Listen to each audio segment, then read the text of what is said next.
Electricity chapter का एक example है, देखते हैं कितने बच्चे इसे सॉल्व कर पाते हैं। क्वेश्चन है, derive an expression for equivalent resistance for the following circuit. एक सर्किट दी गई है जिसका इक्विवेलेंट रेजिस्टेंस हमें फाइंड आउट करना है।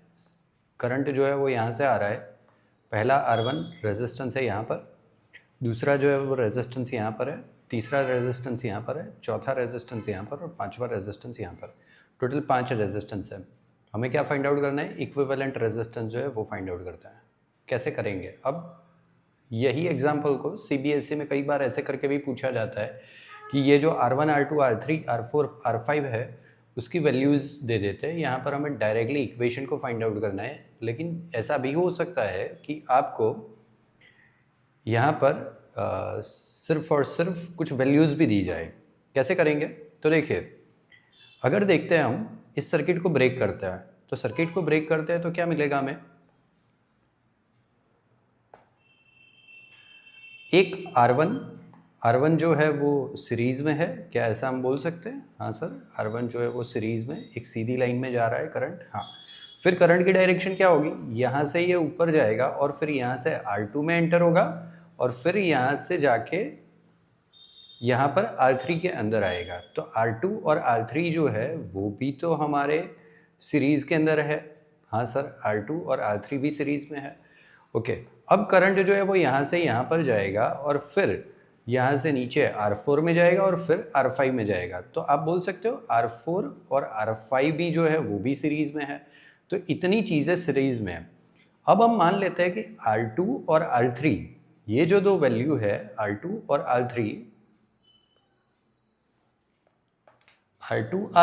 और R4 और R5, उसकी जगह हम जो है वो इमेजिन कर देते हैं, ये दोनों रेजिस्टेंस की जगह हम R1 और R2 लिख लेते हैं, RA और RB लिख लेते हैं। इसकी जगह क्या लिख लेते हैं? RA लिख लेते हैं और इसकी जगह क्या लिख लेते हैं? RB लिख लेते हैं। तो अगर आप देखो तो कुछ पाथवे जो है वो कुछ इस तरीके का बन रहा है। देखिए, पाथवे जो है वो कुछ इस तरीके का बनेगा। यहाँ पर R1 है, हाँ, यहाँ पर RA है, तो करंट जो है वो यहाँ से फ्लो हो रहा है, फिर यहाँ पर जाके वो दो डायरेक्शन में जा रहा है, यहाँ से यहाँ पर और फिर यहाँ से नीचे आ रहा है। हाँ, तो ये कुछ RA और RB अगर देखा जाए तो ये दोनों पैरेलल के अंदर है। एग्री करते हो?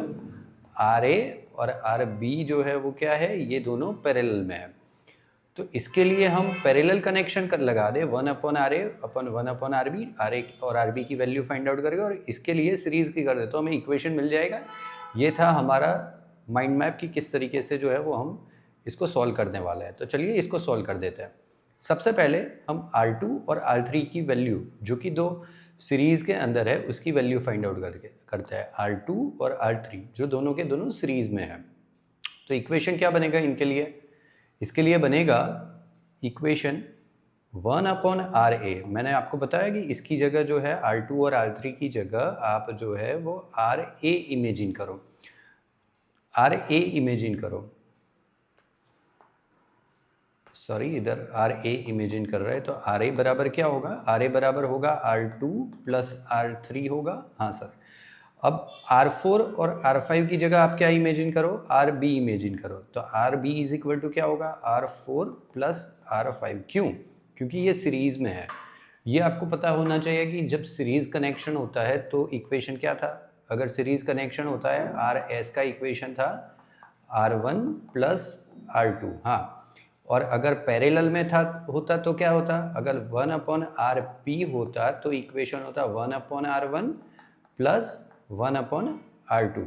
तो इन दोनों, ये दोनों जो है RA और RB, ये दोनों तो पैरेलल में है, तो हम इसके लिए 1/RP का इक्वेशन क्या करेंगे? 1/RP is equal to 1/R2 plus R3 plus 1/R4 plus R5। क्यों ऐसा किया हमने? क्योंकि 1/RP is equal to 1/RA अपन प्लस 1/RB होता है। तो मैंने और कुछ नहीं किया, RA और RB की वैल्यू पुट आउट की। अब इसका मैथमेटिकल एक्सपांशन करें तो हम ऐसा लिख सकते हैं, R4 प्लस R5 दोनों मल्टीप्लिकेशन में है, R2 प्लस R3 डिवीज़न में R2 plus R3 plus R4 plus R5 होगा। हाँ, तो अब ये हमें मिल गया है 1/RP की वैल्यू। अब हमें क्या करना है, इतने की वैल्यू जो है वो हमने फाइंड आउट कर दी है, इतनी वैल्यू हमें मिल गई है। अब हमें सिर्फ इतनी वैल्यू एड ऑन करनी है।